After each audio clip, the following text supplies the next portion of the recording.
She was standing in my bedroom, not the hallway, not the front porch, in my bedroom, holding a set of keys that I'd never seen before, flipping through them like they belonged to her.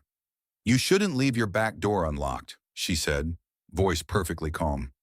"I came in to check for code violations. HOA protocol." I froze, my breath caught somewhere between fury and disbelief. "You let yourself into my house?" She smiled. "I'm Linda Grayson, HOA president. The previous owners gave me a set of keys. Standard procedure for inspections and emergencies. You're new, so I'll let this slide." Let it slide? I had owned the place for exactly 8 days. I'd spent the week repainting walls, unpacking boxes, and telling myself this quiet Arizona suburb was the fresh start I needed. But now a middle-aged woman in a floral blouse and rigid posture was claiming legal access to my home, without my knowledge, without permission, and treating my bedroom like it was part of her jurisdiction. If you've ever dealt with an HOA Karen like this, you know the type. Every rule is a weapon, every neighbor is a suspect, and every complaint is a power trip. Drop a comment below if you've got your own story, because this one ends with sirens, handcuffs, and a woman screaming about how this whole neighborhood will fall apart without me. I escorted Linda out, or tried to. She took her time walking through my kitchen, commenting on my non-HOA approved curtain color and the questionable length of my backyard grass. "I'll be submitting an orientation packet," she said on her way out. "Lots to learn. It's important to fit in here." I didn't sleep well that night. Every creak of the floorboards made me wonder if she still had another copy of the keys. I changed the locks the next morning. 2 days later, a printed violation notice arrived. Front yard lighting inconsistent with HOA aesthetic standards. $75 fine. No signature. No warning, just the start. I tried to be reasonable. I emailed the HOA. No response. I left a voicemail. Nothing. Then 3 more violations followed. One for my garbage can being out too early, another for an unauthorized planter box, and one for noise during unauthorized renovation hours. I'd been using a screwdriver. At 5 p.m. The strange part? My neighbor across the street had solar lights, a full row of planter boxes, and hosted outdoor poker nights every Saturday. No violations, but his family had lived here for a decade. I was the newcomer. I tried to meet him, Daniel, retired firefighter, but when I approached his driveway, he smiled politely, shook my hand, and quietly said, "Just keep your head down, man. She's thorough." That word again, like it explained everything. I started documenting every notice, every timestamp, every phone call not returned, just in case. Then came the Wednesday afternoon when I came home from work and found my side gate wide open. It was locked that morning. Nothing was stolen, but a bag of trash had been inspected, ripped open, contents scattered. The next day, a violation appeared for improperly sorted trash. That wasn't just thorough, that was targeted.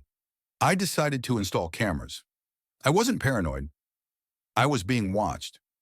I picked 2 discrete motion cams and positioned them over the garage and backyard. Then I placed a simple sign on the fence. "Smile, you're on camera." That weekend, I finally received my orientation packet, delivered in person.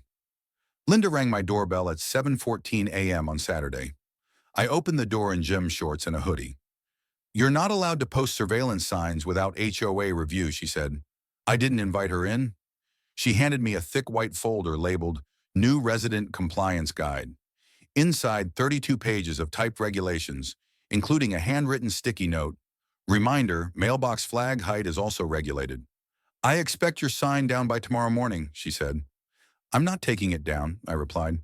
Her smile didn't falter. "Then expect another violation." She left.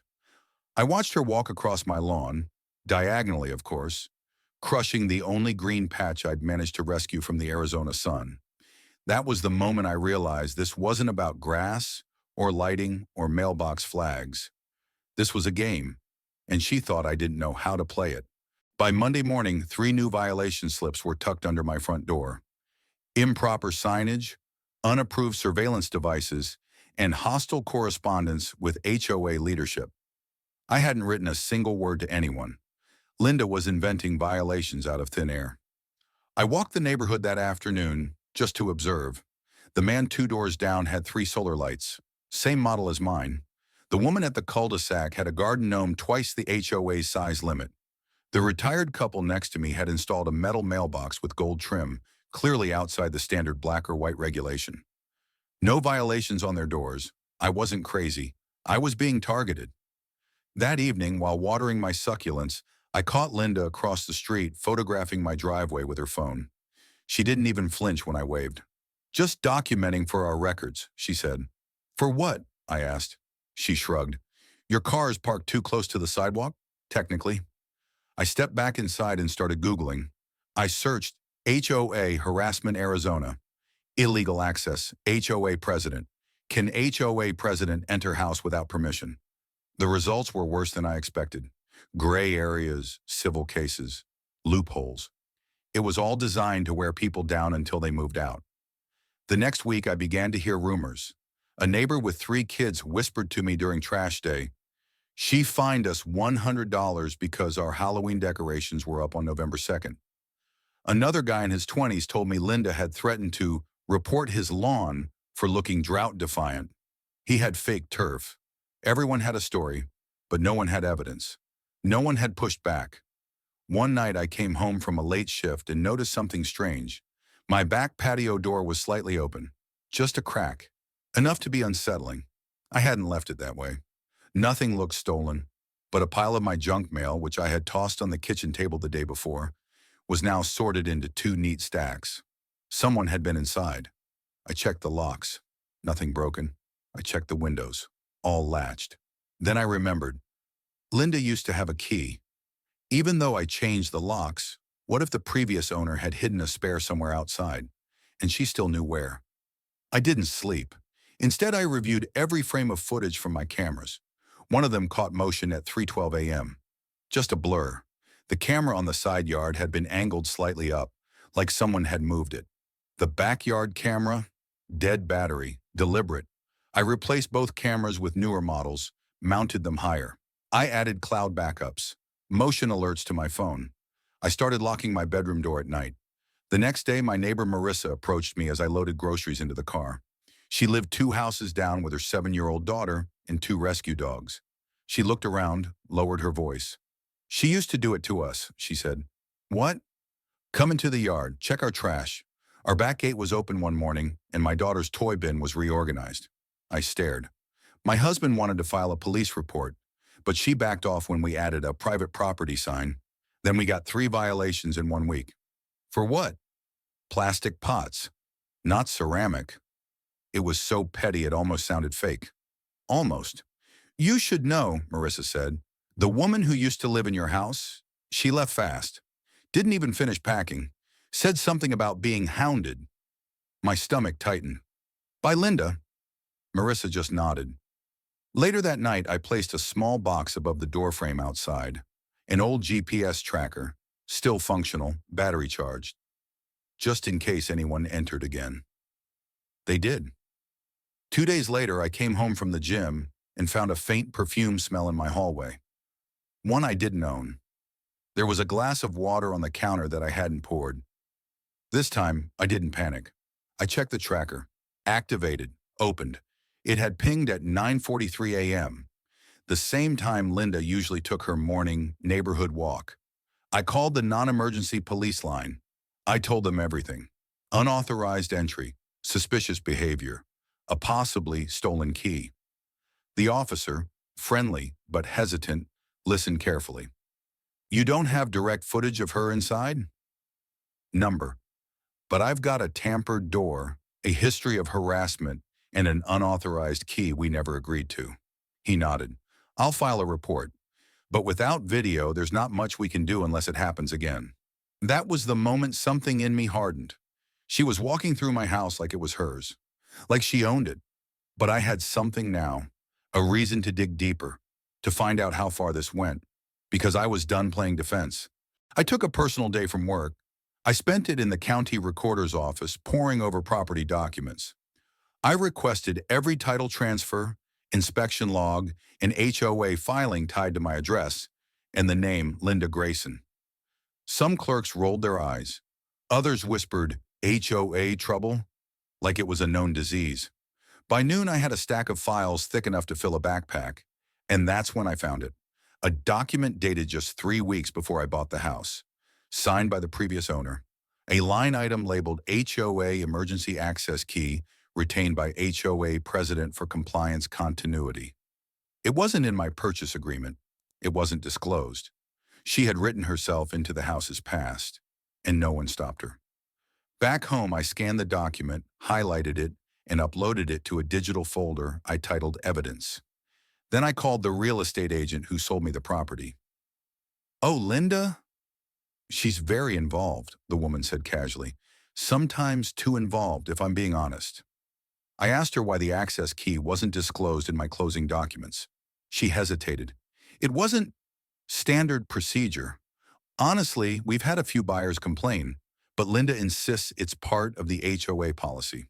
Most people don't push back." "I'm pushing." That night, my front yard motion camera picked up a familiar figure. Linda, pacing at the edge of my property line with a clipboard, flashlight in hand, writing notes. She pointed her light at my porch lights, mailbox, trash bins, even at my bedroom window. I didn't confront her.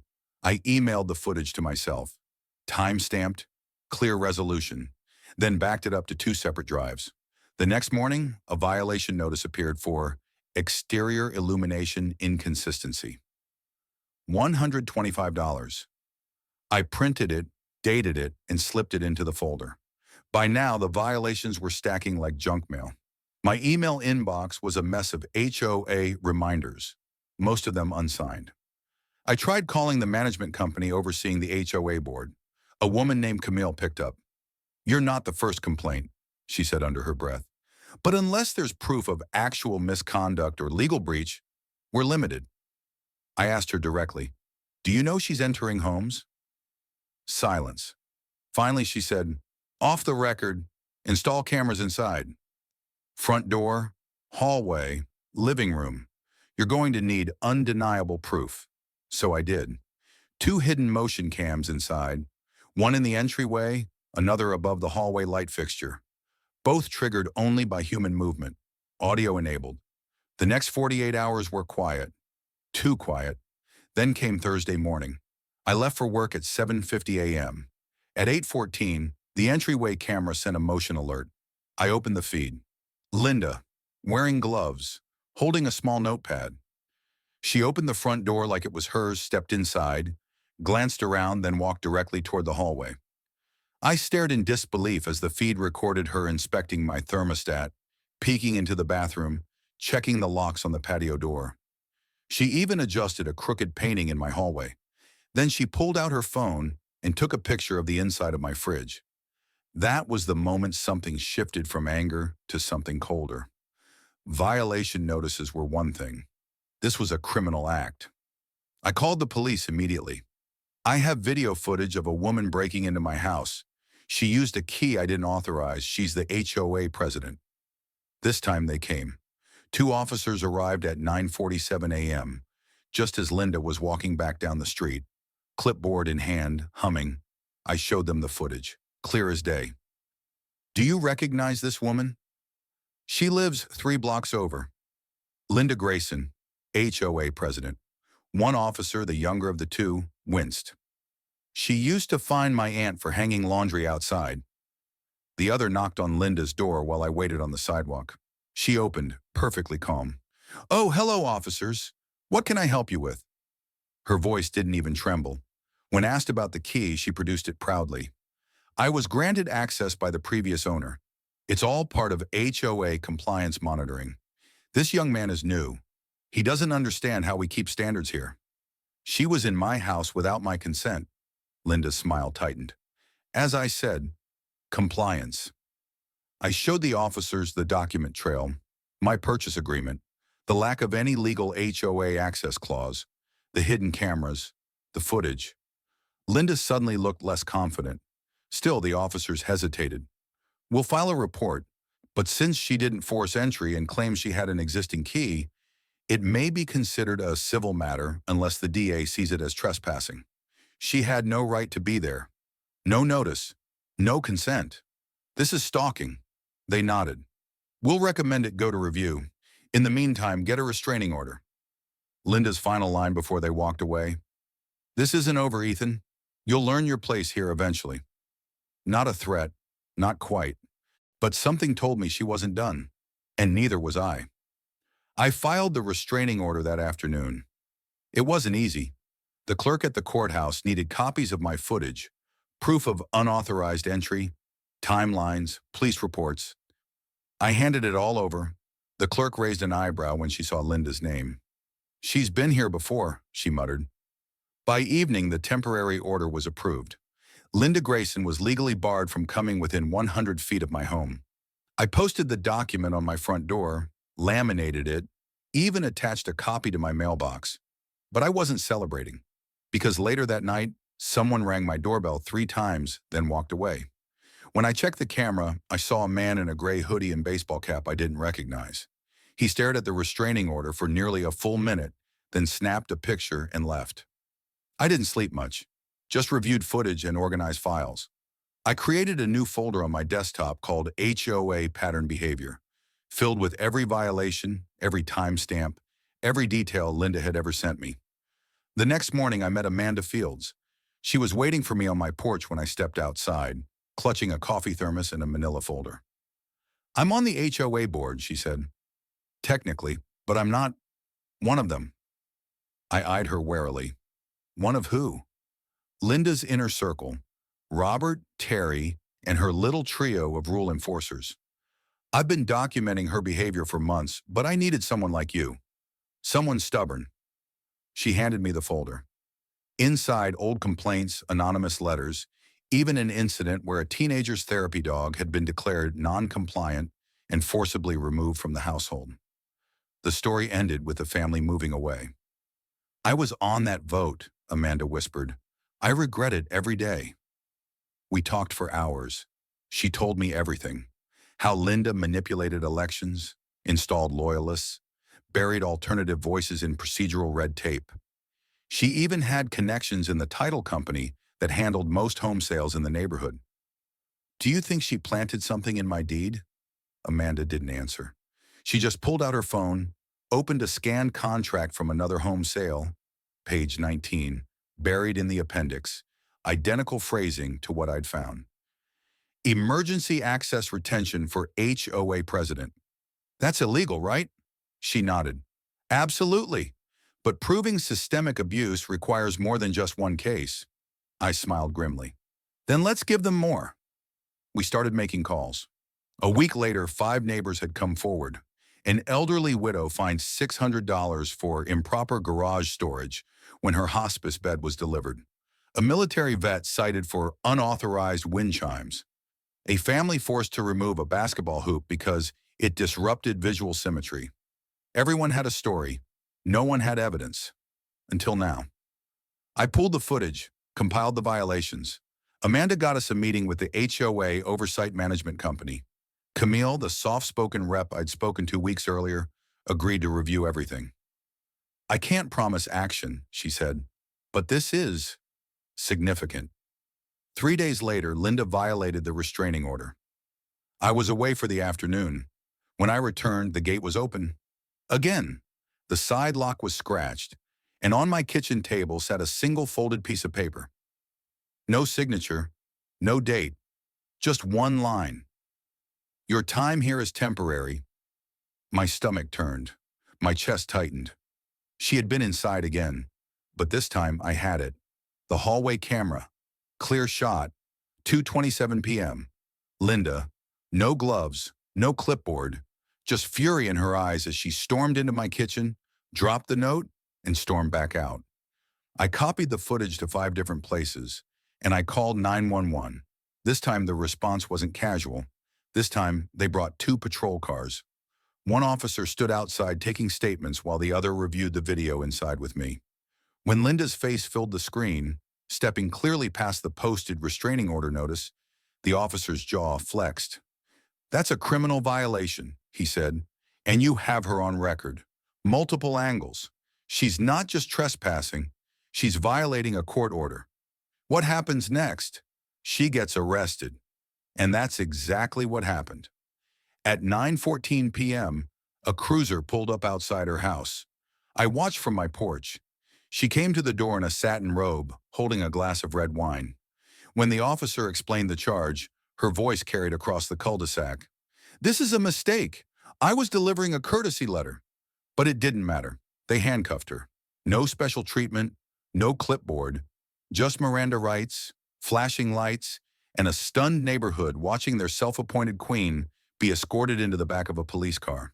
And for the first time since I moved in, I breathed easy. But I knew this wasn't the end, because behind every HOA Karen is a deeper game, and Linda still had power, allies, and secrets worth uncovering. The arrest made headlines, local ones, but headlines all the same. HOA president arrested for unlawful entry, read the online article from the Mesa Gazette. The photo showed Linda being led away in cuffs, mascara smudged, mouth open mid-sentence, no doubt mid-rant. By noon, a printout of the article had been pinned anonymously to the HOA notice board near the community pool. But the real earthquake came 2 days later when Amanda called me from an unknown number. "Check your email," she said, "now." I opened the encrypted folder she sent. Inside were dozens of PDFs, internal HOA documents, billing records, correspondence logs, and buried in a subfolder titled Archive, a spreadsheet labeled Asset Redevelopment Candidates. There was my address, highlighted in yellow. Notes next to it read, "New owner unaware of clause. Recommend pressure via violations. Gate access retained. Potential acquisition at discount within 6 to 8 months." I scrolled. There were more. Addresses all across the neighborhood, each with coded phrases: widow, financial stress, divorce pending, property fatigue, notes about accelerated compliance schedules and targeted inspections. It wasn't just harassment, it was strategy. Linda had built a pipeline. She'd use HOA rules to exhaust vulnerable homeowners, issue fines until they were desperate, then approach them with anonymous cash buyers. Companies that, upon investigation, traced back to shell LLCs connected to her husband and one of her real estate partners. Flip the house. Profit. Repeat. I felt sick. Amanda's voice crackled back through the phone. "We've suspected for years, but with this, the timestamps, the notes, your case, this isn't just abuse. This is fraud, exploitation, maybe even racketeering." She told me Jessica, Linda's former assistant, had finally come forward, said she couldn't sleep anymore, couldn't watch more families be forced out.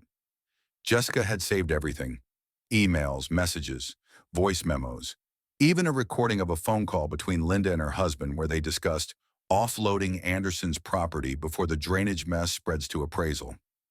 I didn't even understand the line fully, but the implication was clear. They were planning to devalue my house, then swoop in and buy it cheap. I sent everything to Camille at the management company. She called me within the hour. "We've opened a formal investigation," she said. "We've also informed the state real estate board and law enforcement contacts." This goes far beyond internal HOA matters. It moved quickly from there. The board called an emergency session. Amanda shared the documents with 2 other members. Robert, the longtime Linda loyalist, tried to block the vote until he saw the spreadsheet. His address was listed too. Notes beside it read, "Loyal, but aging. Fence violations likely to resurface. Possible pressure if he resists redevelopment." Robert's face, according to Amanda, went pale. "She was going to gut me," he muttered. He flipped sides. And that was the end. A full board vote removed Linda from her position permanently. Her signature was revoked from all HOA access forms. Her key authorization invalidated. An independent forensic accountant was brought in to audit the books. They found irregularities totaling nearly $42,000 in the past 3 years alone. Payments to non-existent vendors, inflated landscaping contracts, redirected maintenance budgets.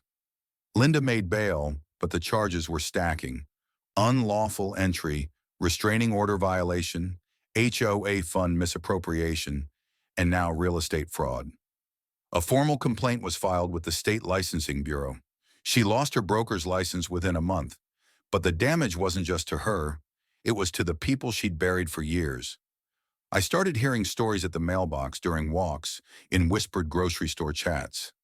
One woman broke down crying when I told her Linda was gone. "She fined us for having a backyard swing set," she said. "My son never forgave me for taking it down. He thought it was his fault." I didn't know what to say to that. Just stood there while she wiped her eyes with her sleeve. I thought I'd feel vindicated, triumphant. But the truth? I felt heavy, because this had never been about lights or lawns or trash bins. It was about control, about a woman who turned a homeowners association into a weapon, in a neighborhood that had been too scared, too fragmented, or too polite to fight back. Until now.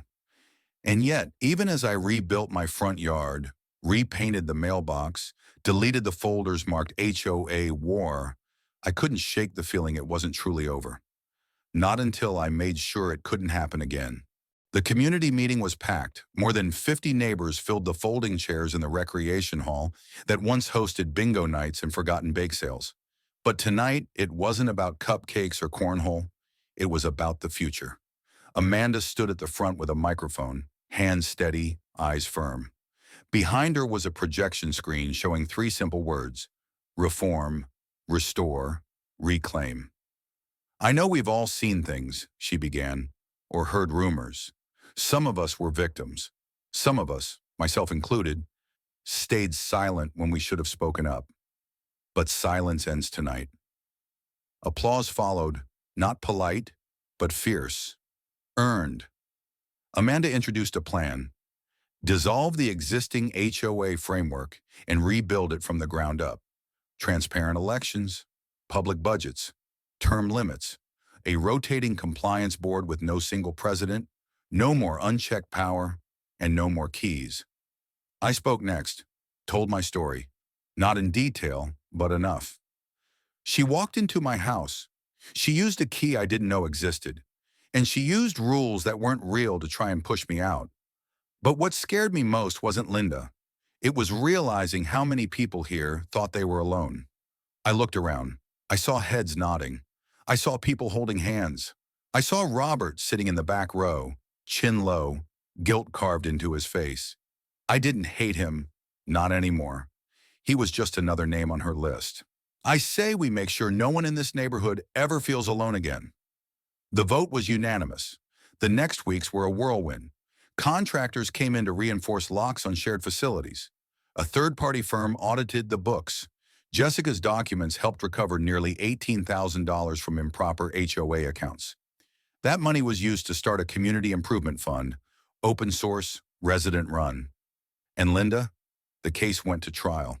Her lawyer tried to spin the story: well-meaning leadership, misunderstood protocols, isolated errors. But the evidence was overwhelming. Video, emails, financial trails. Former allies turned witnesses. Jessica testified. So did Amanda. So did I. In the end, Linda Grayson was sentenced to 18 months in state prison for felony trespassing, unlawful surveillance, and HOA fund misappropriation. Her real estate license was permanently revoked. She never returned to the neighborhood. Her white SUV was towed from her driveway on a cloudy Tuesday morning, loaded with boxes in silence.